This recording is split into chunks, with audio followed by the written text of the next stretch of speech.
Well, now to a report published earlier today involving 11 agencies which looked into the levels of substance abuse, particularly drugs, in our capital city, Dublin, and the ensuing antisocial behaviour which can lead to serious problems.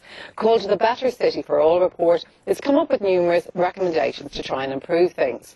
Our reporter Paul Maguire has been out on the streets of Dublin with primetime producer Dave Doran, filming what exactly is going on in central Dublin in broad daylight on a daily basis. We'd like to warn viewers that this report contains strong language. This is O'Connell Street in Dublin. It's a magnet for tourists and shoppers alike. However, it's also become a magnet for drug dealers and drug users.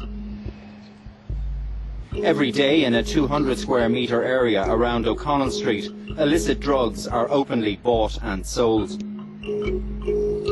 Tonight, Primetime brings you face to face with the reality of Dublin's drug deals.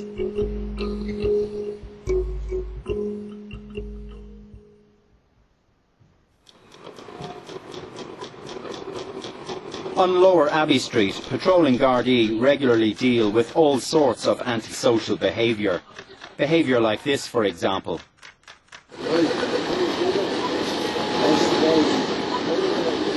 Here a man takes a small wrapped substance from his mouth. He then exchanges it for money with another man.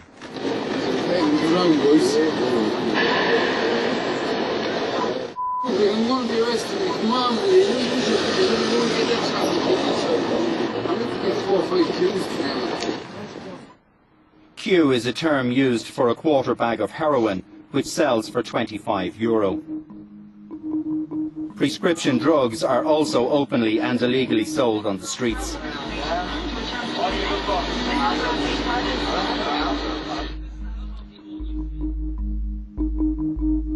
You can get tablets in every street, dollies, jellos.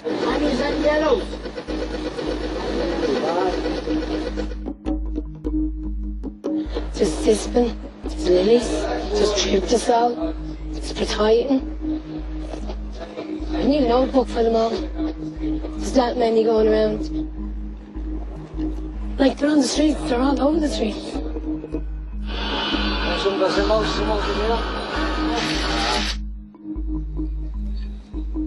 Some days we'd have yellows and dollies and blueies. Other days we'd have nothing, then other days we'd have clear heroin. It'll depend. If their money runs out, if you use your head, you'll be able to put it back into another drug. Does anyone remember any juice? What? No. What's Tanya's calling? Within walking distance of Abbey Street, there are numerous drug treatment clinics run by NGOs and the HSE. The location of so many centres in such a small area attracts a huge number of dealers. They know they have a captive market for their drugs.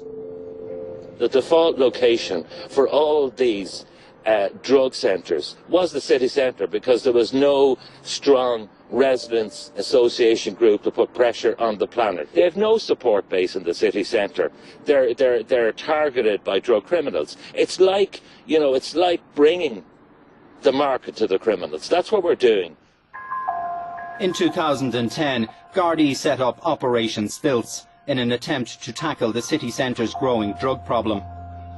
Everybody is very sensitive now to the bottom line at the moment, and where the businesses around here could absorb some antisocial behaviour, up around 2007, 2008, when everybody was cash rich. Now they're looking at the bottom line, so they're coming to the guards saying, listen, look, the behaviour around here at the moment is affecting our potential to make a living. The operation focused on some of the city's busiest areas, stretching in a square from Eden Quay all the way around to O'Connell Street. Under the Misuse of Drugs Act, Gardaí have the power to stop and search suspected drug dealers and users.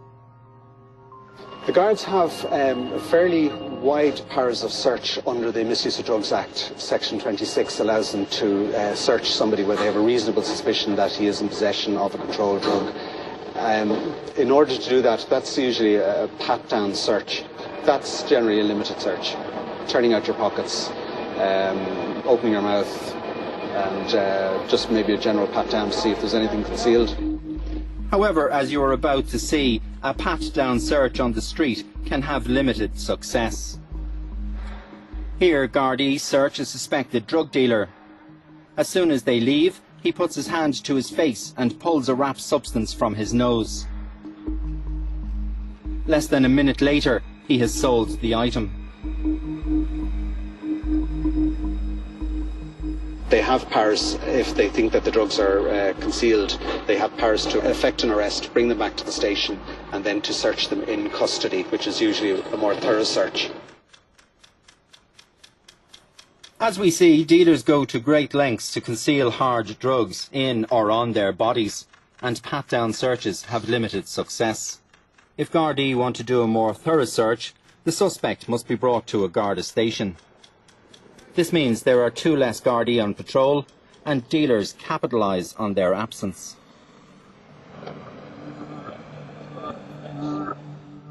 Since Operation Stilts was set up, Gardaí have carried out in excess of 10,000 street searches in the area around O'Connell Street. Almost €300,000 worth of controlled drugs were seized. Most alarming is the amount of prescription drugs uncovered. More than 250,000 street deals involving prescription drugs were detected and seized since June 2010. Despite the continuous Garda attention, drug dealing and antisocial behaviour remain an ongoing problem for local retailers.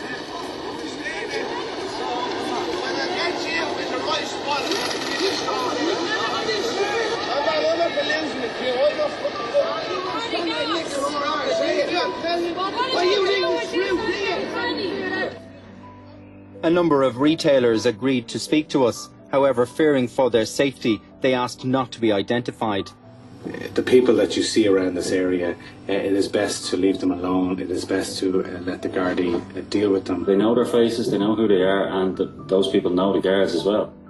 It's very hard to come in to your place every morning and having to look at that.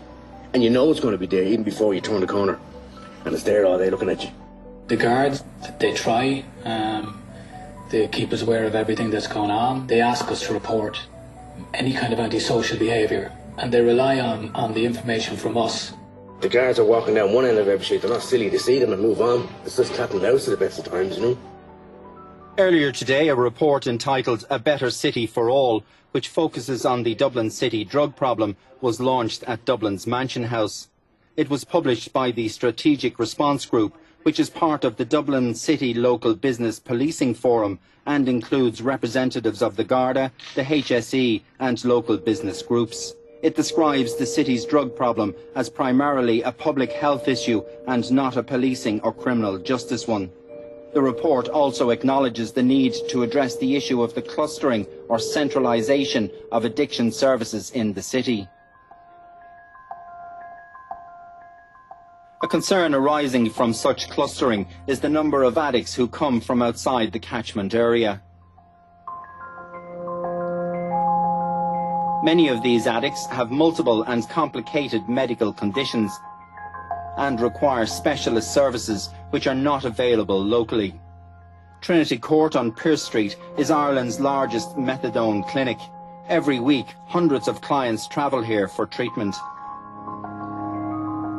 We do have quite a number of people who sometimes cannot be treated elsewhere, and we will see them here because they have to be treated somewhere. We would have many people here attending who would say have a dual diagnosis. You name it, we have it here, in terms of the full gamut of psychiatric illness as well as their addiction. Tony, which is not his real name, is a recovering drug addict, and he is a client of Trinity Court. He has multiple medical conditions and requires specialist treatment. 5 days a week, he completes a 100-kilometre round trip from another county just to get his methadone. If I miss that 9 o'clock train, the next train isn't until 2 o'clock, and I can't get the bus because they have me barred out of the bus. I have to get me methadone, you know, to keep me going. I'm clean ages, and I'm trying to get them to get me a place out of there, just to get me away out of that facility. Because it's in your face, you could have anything you want around here. It is not just a methadone clinic. Okay, the common thing they all have is addiction, but they can also have a lot of other issues as well. They also might be suffering from schizophrenia, depression, personality difficulties, bipolar illness, psychosis. I do think that behind every situation like that is a story, and it's usually a painful one. If I had to experience some of the things that I have heard from people, then I certainly would be on drugs too, because I'd need to be on them to try and forget the pain and the heartache. The illicit drug problem in the city centre is relentless. These are just some of the deals we filmed in the past week alone.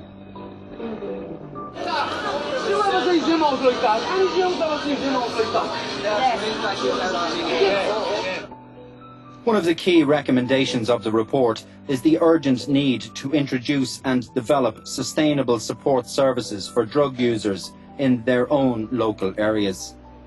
However, in the meantime, addicts like Tony will be forced to travel 100 kilometres a day, 5 days a week to Dublin in order to get the treatment they need to survive. It's a killer, man. The money just goes. Tell if I fucking don't, you know, man. That's just life for them fucking here. Tony, that addict, finishing off Paul Maguire's report.